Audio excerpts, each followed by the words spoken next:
SM Noticias. Lo tenemos alrededor del 36% de las partidas municipales reasignadas,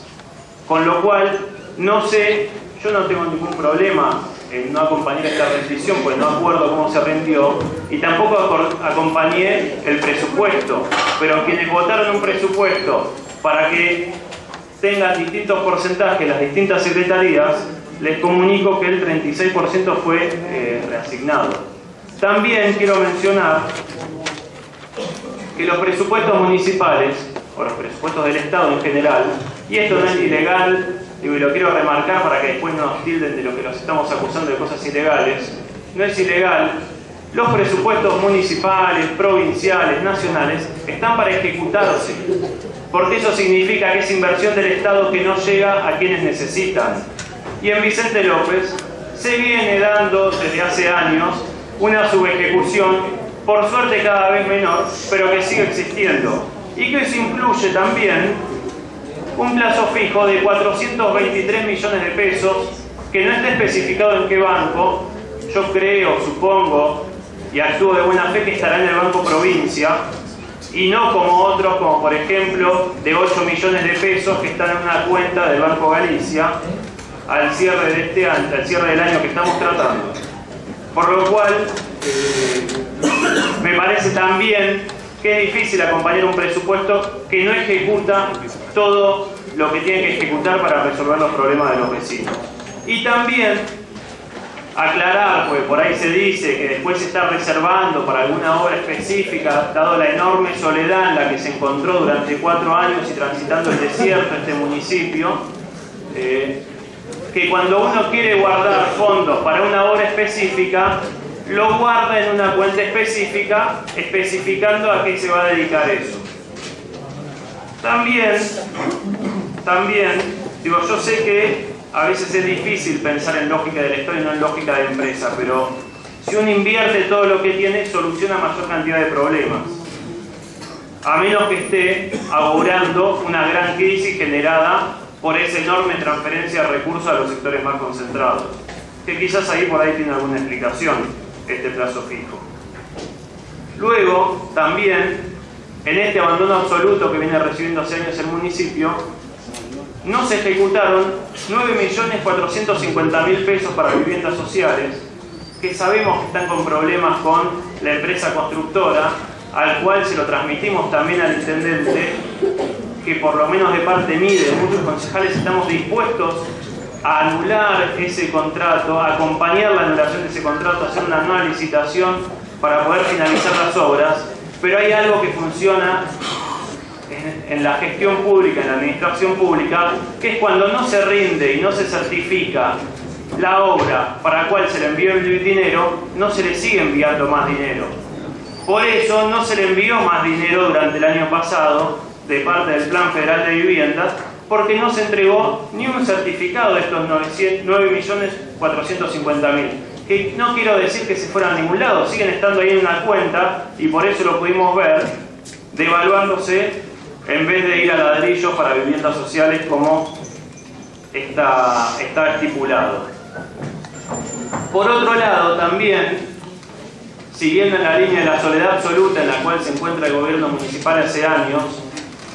recibió el año pasado bastante más que otros municipios en comparación de cantidad de escuelas públicas, de alumnos, de habitantes, un fondo de financiamiento educativo, que quizás somos medio pesados ya hablando del fondo de financiamiento educativo y reiterativo, pero lo que pasa es que es reiterativo por parte del municipio su ejecución. Los 55 millones de pesos, el 100% fueron a pagar cargas salariales docentes de docentes municipales y a pagar sueldos y salarios, cuando hay dictámenes de la provincia de Buenos Aires que indican que la totalidad no se puede invertir ahí. Y también quiero decir, porque a veces nombran como que no los dejan entrar a las escuelas, el sistema educativo en la Argentina, hasta que cambie, y si es que cambia, es provincial, y para ingresar en la currícula que define de una escuela se charla en la provincia de Buenos Aires y no director por director, porque el director no define el plan dentro del horario de la currícula. Sí vemos con muy buenos ojos que el municipio acompaña la educación pública con profesores de ajedrez y de inglés, pero no lo puede hacer dentro del horario de la currícula. Tiene que sentarse con la provincia de Buenos Aires a acordar de qué manera van a participar ahí. También, digo, quizás yéndome a otra área, a la de yéndome a otra área, a la de seguridad, y a las subdelegaciones que se construyeron y se arreglaron, tomé 3 como ejemplo y me llamó la atención lo que salió con la inversión, no quería decir el gasto, la inversión que se aplicó en esos arreglos. Por ejemplo, la subdelegación de Florida Oeste salió 26.000 pesos el metro cuadrado a arreglarla. 26.000 pesos el metro cuadrado. Yo vengo de, por suerte, una familia que viene de la construcción y trabaja en el gremio, y me dijeron que me remita, como soy del Frente para la Victoria, al diario Clarín, que no identifica mis ideas políticas claramente, es un diario que abiertamente dice que pertenece a otra idea política, para ver en su suplemento de arquitectura a cuánto cotizaba el metro cuadrado para la reforma de un PH muy parecido, de una casa chorizo muy parecida a la de la casa de Sarmiento y Laprida, y lo cotizaba a 11.900 pesos. Y pasa cuestiones parecidas,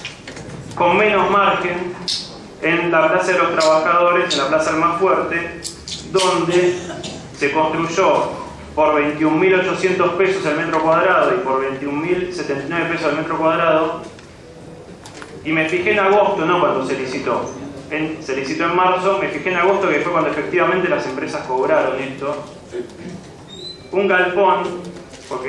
y una oficina, digo, voy a decir los dos precios porque está medio entre medio, que son galponcitos chiquitos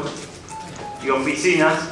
Bueno, voy a anularlo del galpón porque se cotiza más barato. Lo de la oficina sale 14.000 pesos según la revista de arquitectura del Grupo Clarín.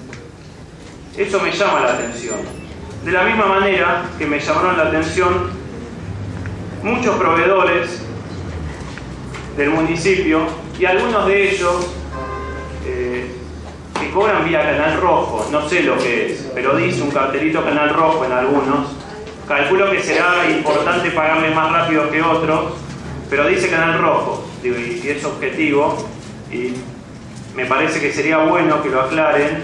para saber por qué algunos proveedores cobran más rápido que otros o no, o quizás es un circuito administrativo distinto que se llama Canal Rojo, no sé, pero sería bueno que lo puedan aclarar. Y me tomé 4 ejemplos, de los cuales algunos ya nombraron, otros concejales, pero me llamó la atención que el ex secretario de Hacienda siga cobrando regularmente todos los meses 33.000 pesos como monotributista con facturas correlativas. Digo, que parece que es el único lugar que le factura. Tiene 53, 54, 55, 56, todas las facturas son correlativas. Que se le haya abonado a la empresa de la mujer de Diego Santilli 145.000 pesos en conceptos de publicidad para un evento, que se haya, y yo no creo que no haya que invertir dinero público en la publicidad y en la propaganda. Me parece que es una forma de mostrar lo que se hace, y sobre todo en las nuevas redes sociales. Llama la atención, sí, que Jorge Rial cobró 220.000 pesos a través de su empresa La Maña para retuitear cuestiones institucionales de Vicente López. Pobres parte del equipo de trabajo mío que estuvieron durante 3 días seguidos viendo el tuit de Jorge Rial durante todo el 2015, y nos encontramos solamente con 2 retweets del carnaval y otro de la inauguración del centro universitario. Yo no sé cuánto sale en el mercado un retweet, pero 70.000 pesos lo veo un poco caro. Lo mismo pasa con medios de comunicación de otros lugares de la provincia de Buenos Aires, que ya se quiere difundir en un año electoral la gestión del municipio cuando la gente se va de vacaciones y que podamos seguir acompañándolos en Mar del Plata, cuando prenden la tele, cuando prenden la radio, ya que encontramos facturas como las que dijo el concejal, de 240.000 pesos en adelante. Por eso la verdad es que, y en este acto de ejercicio irracional frente al 54%, es muy difícil acompañar esta rendición de cuentas. Por eso no la voy a votar a favor y además le pido al presidente que sea a través de votación nominal. Muchas gracias.